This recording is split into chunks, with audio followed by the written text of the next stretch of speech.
Dr. Peter from K-Family Dentistry. Today I want to talk about implants and using a water flosser on implants.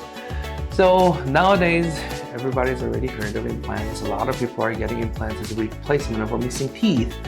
Now, some people do ask me, or some people actually go like, "Hey doc, I want an implant. I don't have to brush my implant, right? Because it's metal. I'm not gonna get a cavity." So yeah, the truth is, yeah, it's not gonna get a cavity because it is titanium. It's not gonna get a cavity, but implant can still get an infection. Infection is the #1 reason why implants fail. So if you want to have your implant for the rest of your life, ideally, hopefully, you need to actually do good hygiene, and you have to take care of your implants. And one of the best ways that I always recommend to my patient would be using a water flosser on implants.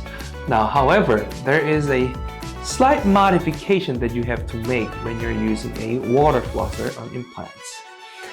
Our regular teeth, basically it's a living organism pretty much. It's on our own body, and when it's still embedded in our bone, our jawbone, there's a thin tissue, connective tissue, that kind of goes around and wrap around our natural teeth called the PDL.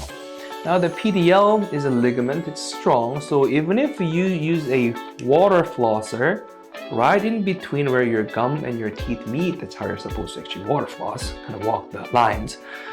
When you do so, the ligament will still be strong, and it's going to push away any kind of bacteria or any kind of water, that excess water that can go in. So when it's on your healthy teeth, you actually have to walk it and aim for the connection between your tissue, your gum, and your teeth. However, it's a little bit different with implants.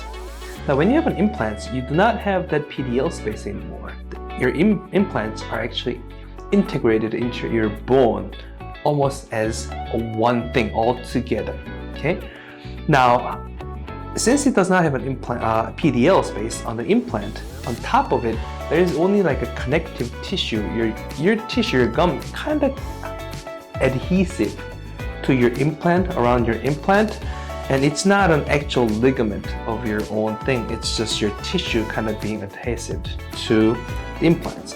Now we actually want that connection between your implant and your gum. You do not want to break it. That's the first line of defense for your implant from a bacteria that's trying to invade your implant and screw it. Okay? So when you're using a water flosser on an implant, you actually do not want to aim in between and break that connection. You actually just want to shoot it almost straight to your implant, and just you're still kind of walking through to clean thoroughly, but again, you're not going to aim it into the sulcus. You're not going to aim for the breakage of where your implant and your gum meets, because that will actually do more harm to your implant, because now you're opening up a gateway for the bacteria to enter. Okay, so this is one of the things I just wanted to share with you, because I do recommend using a water flosser to any of my implant patients, because as I said, hygiene is very, very important.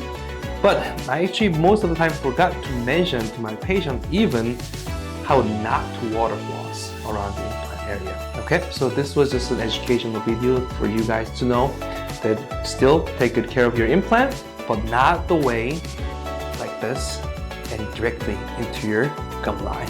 It's not going to be that healthy. Okay, bye guys, see you later.